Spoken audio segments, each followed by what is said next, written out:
বৃষ্টি বর্ষা, এই বর্ষার সঙ্গে মাহিরের দীর্ঘদিনের প্রেম ছিল।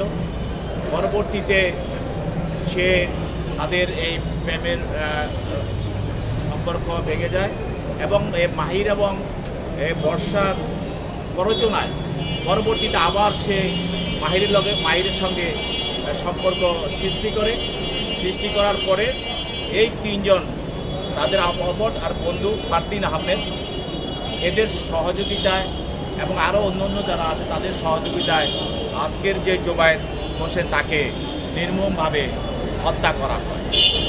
আজকের তদন্তকারী কর্মকর্তা তাদেরকে উপস্থাপন করেন। তারা তিনজন আসামি আদালতে 166 ধারা স্বীকারোক্তিমূলক জবানবন্দি প্রদান করেন এবং আরেকজন সাক্ষী, তাদের যে বন্ধু যে ঘটনার সঙ্গে সম্পৃক্ত, তাকে সে সাক্ষী হিসাবে প্রীতম চন্দ্র দাস, তাকেও আদালতে উপস্থাপন করা হয়। তিনিও এখনও 164 চলছে এবং তিনি জবানবন্দি দিচ্ছেন।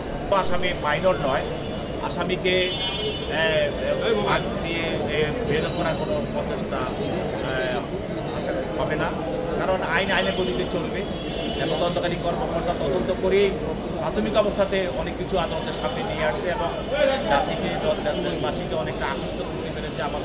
আমাদের আইন প্রশাসনিক সংস্থা খুব অল্প সময়ের মধ্যে তারা মামলাটার একটা অবস্থান তারা বের করে নিয়ে আসছে। ভবিষ্যতে আমরা মনে করি যে আরও মামলার বিষয়গুলো তারা অল্প সময়ের মধ্যে তারা নিয়ে আসতে পারে।